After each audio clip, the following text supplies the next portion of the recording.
Under a dark sky filled with black clouds, the world seemed to hold its breath before an unprecedented disaster. People fled in panic, rushing into makeshift shelters hoping to escape the approaching fury.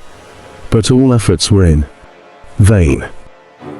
The winds howled as if tearing the air apart, the rain poured relentlessly, and the rising waters swallowed every house, every forest, every mountain range. The ground vanished beneath the vast sea. The cries for help gradually faded into the void. Everything sank into despair. Yet amidst this chaos, there was a figure so striking and strange, it seemed almost supernatural. A massive ship drifting calmly on the water. Neither swept away nor sunk, it stood firm amidst the furious sea and sky, as if protected by an invisible hand. This was the ship of the prophet Noah, or Nuh, as he is called in Islam, a symbol of survival, hope, and obedience to God. The story of the Great Flood and Noah's Ark is one of humanity's most famous tales. It appears in films, comics, popular culture, and has been passed down for thousands of years. Almost everyone has heard of it. Yet what few people know is that this story is not only in the Bible of Christianity and Judaism, but is also recounted in the Qur'an of Islam, and each source emphasizes completely different aspects. In today's video on the channel To Faiths, One Question, we will dive deep into comparing these two classic versions, the story of the Great Flood in the Bible and in the Qur'an. We will explore who Noah really was, how the people of his time lived, why God caused the flood, and, most importantly, the striking differences in the narrative, the outcome, and the theological significance of each version. An exciting journey of discovery awaits, where two major religions converge on the same legend but illuminate it from two very distinct perspectives. Let's begin with the first part of the story, the people and the mission of Prophet Noah.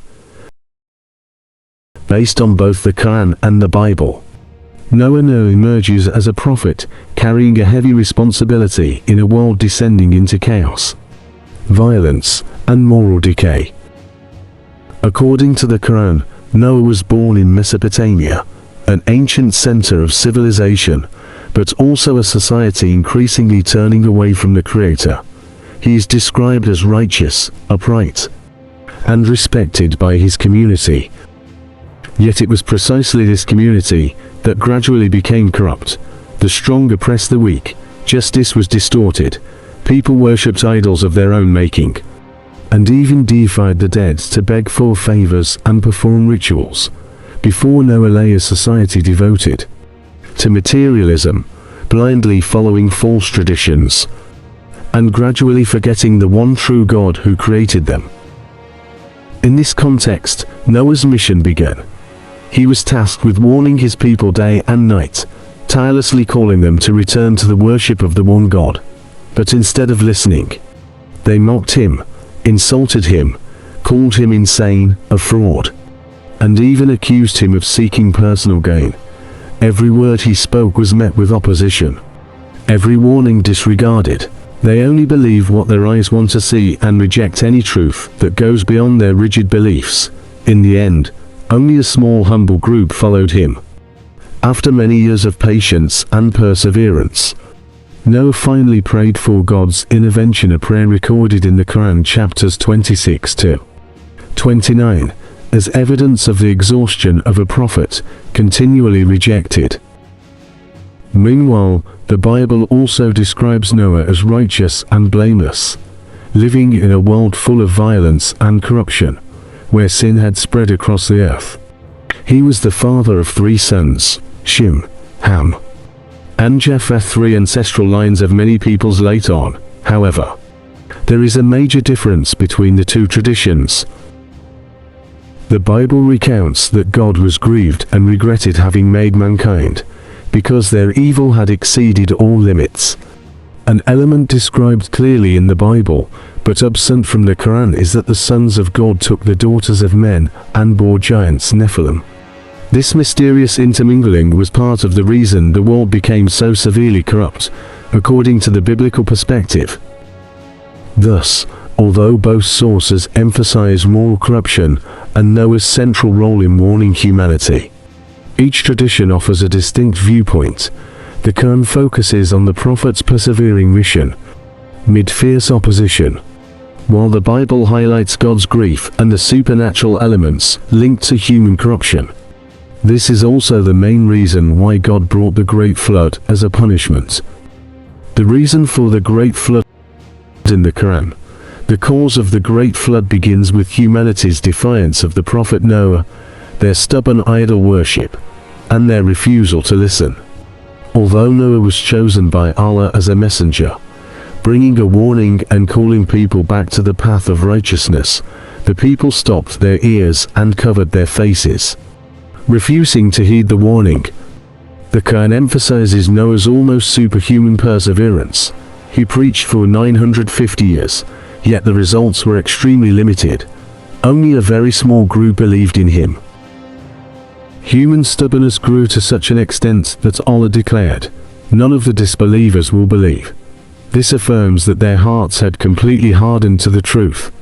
From there, Allah commanded Noah, "Build the ark." Despite being mocked, Noah obeyed absolutely.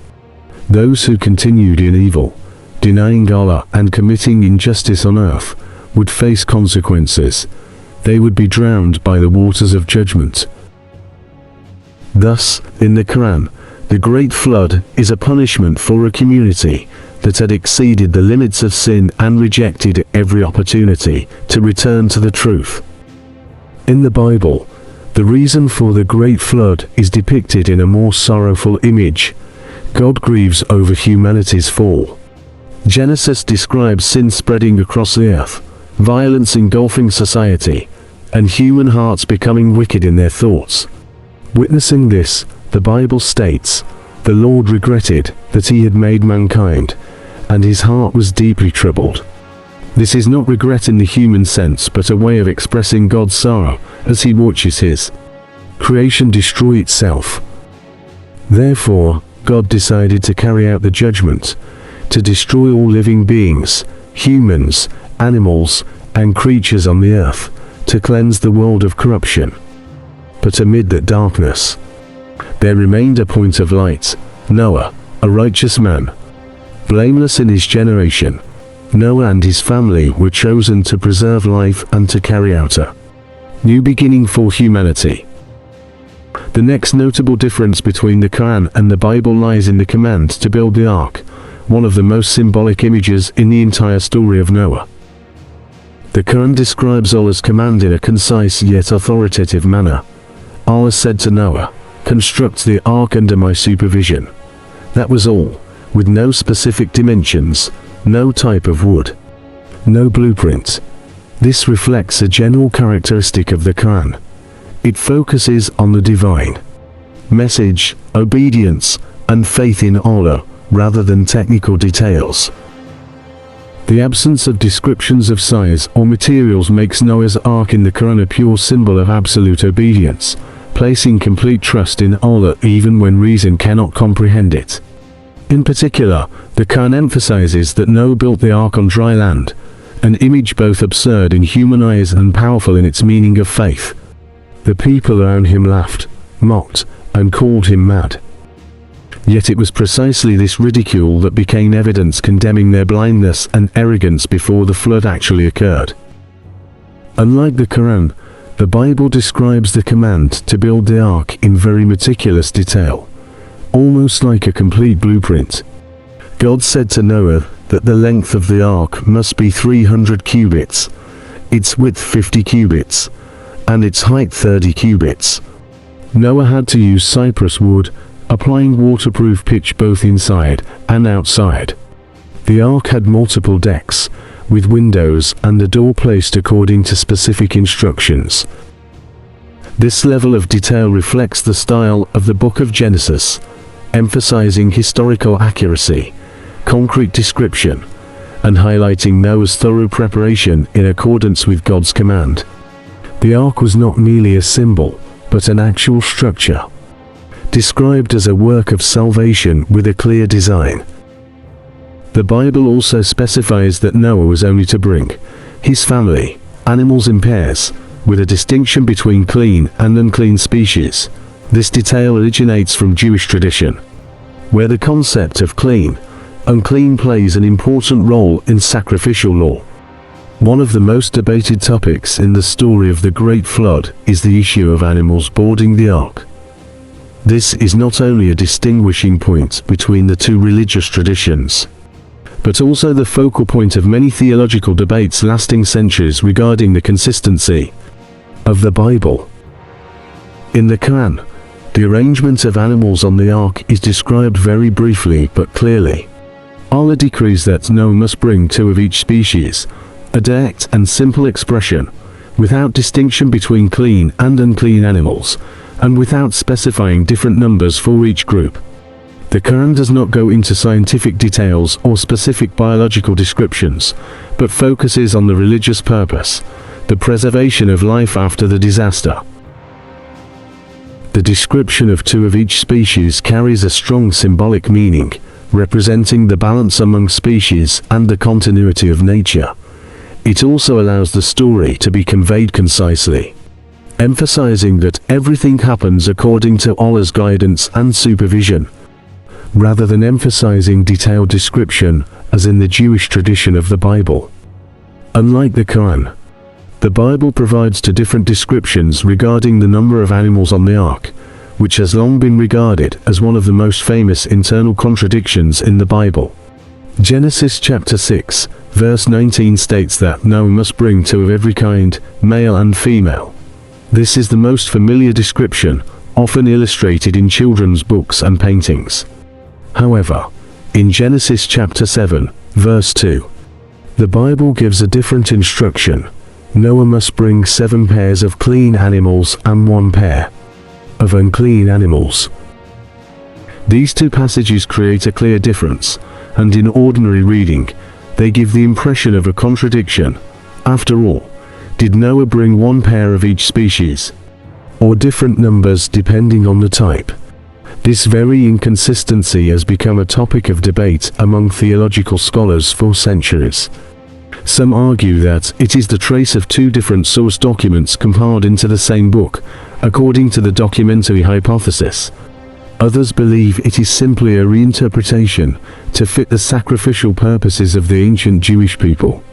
And some explain that Noah brought a minimum of 1 pair of every species, but for clean animals, he brought additional pairs for use in post-flood sacrifices. Whatever interpretation is chosen, the noteworthy point is that this contradiction continues to stimulate discussions on how to understand the Bible, the diverse origins of its texts, and the relationship between religious tradition and the history of scriptural compilation. Now the story reaches its climax. The Great Flood truly begins. This is the moment that both the Quran and the Bible describe with absolute seriousness, as a reminder of the consequences of sin and the rejection of grace. According to the general description of both religious traditions, when the moment of judgment arrived, everything happened in a way never before seen in human history. Water spouted from the depths of the earth, like enormous columns rising from the deepest cracks, while rain poured from the sky like waterfalls, unceasingly. The sky and the earth seemed to open together, joining forces to submerge a world already steeped in sin. Before that wrath, the ark that Noah had diligently built on dry land began to tremble, then slowly lifted, rising from the ground. Those who had once mocked Noah were now only in panic. But it was too late. The ark floated amid the vast waters, marking a clear separation between those who were saved and those who refused to believe.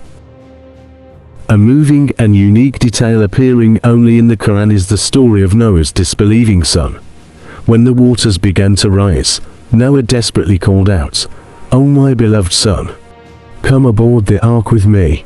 It was not merely an invitation, but the plea of a father trying to save his own flesh and blood from the disaster. But the son answered confidently, "I will climb a mountain, it will protect me from the flood." This reply expressed arrogance, the belief that a human being could save himself without Allah. The Qur'an describes the tragic scene as a massive wave surged, separating them and drowning the sun. In a single moment, Noah lost a part of his own flesh and blood.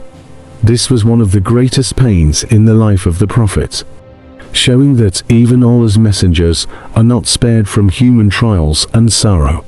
In the Bible, the story unfolds differently.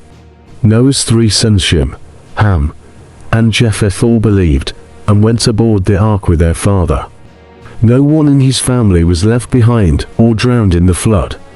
This description shows that the focus of the Bible is on the family as a unit protected by God, and Noah is recognized as a father, a spiritual leader capable of guiding his entire household into salvation.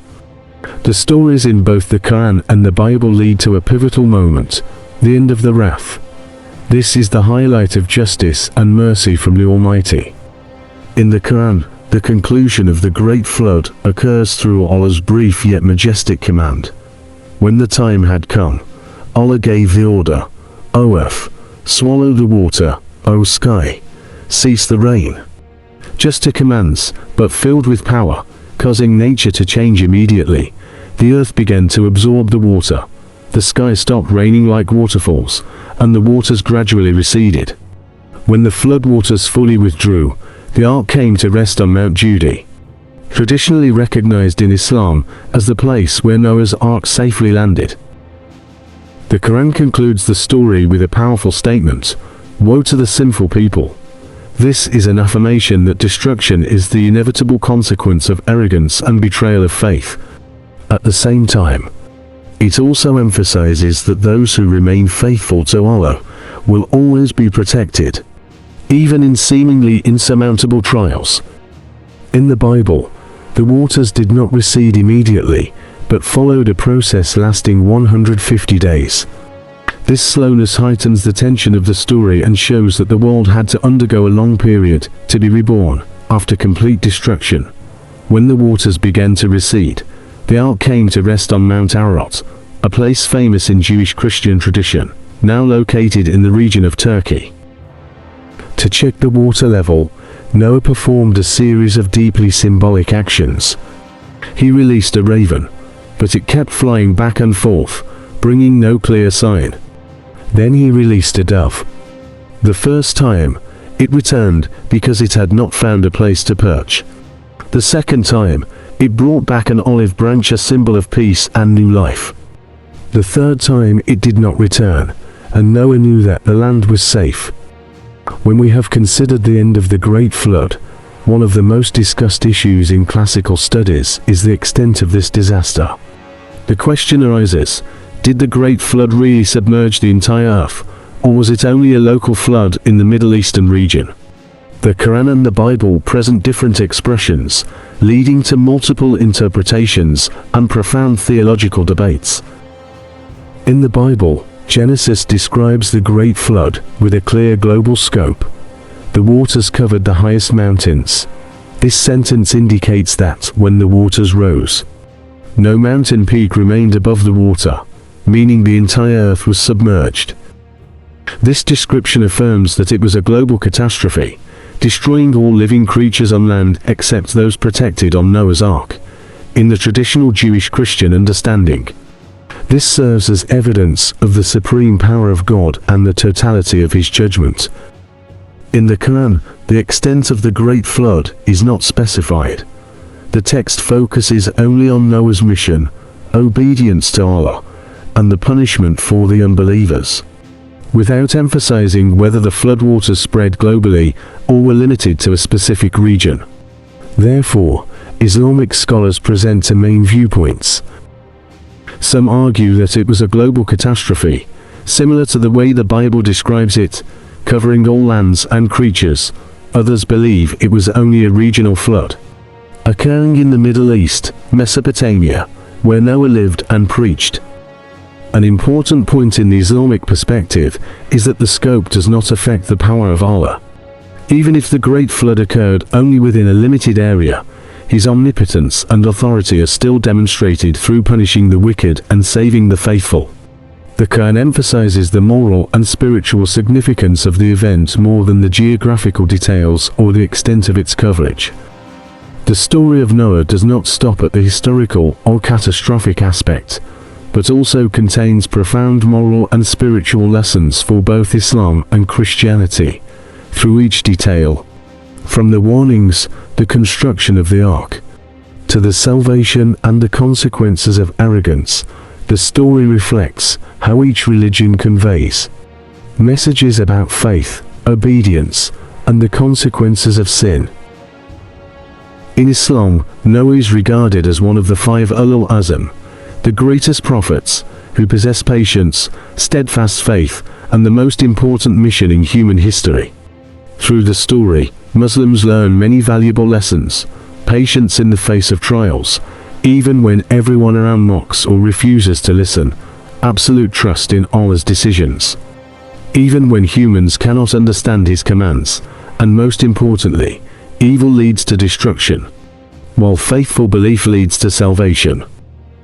These lessons emphasize that loyalty, obedience, and perseverance are the foundation of a moral life, while warning of the severe consequences of infidelity and arrogance. In Christianity, Noah is seen as an image of the righteous person saved by God in a world full of sin. The ark that Noah built is not only a means of survival, but also symbolizes redemption and complete obedience to God.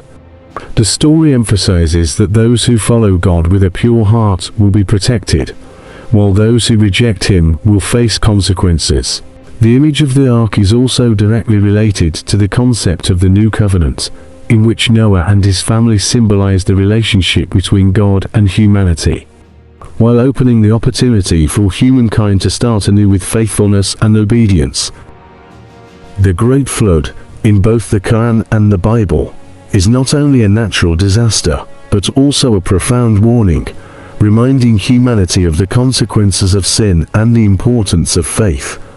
However, the differences in the narration also reflect distinct perspectives on the nature of God, the understanding of sin and redemption, as well as the role of prophets and divine justice in each tradition.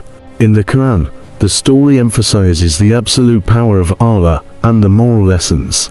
In the Bible, it honors salvation and obedience to God. Thus, the story of Noah becomes a shared legacy of humanity, both reflecting universal values of faith and morality, and showing the richness in religious understanding and experience. If you want to explore more fascinating similarities and differences between religions, subscribe to the Two Faiths, One Question channel today, so you don't miss any of our engaging videos. Thank you for watching until the end of the video, and we wish you a peaceful day.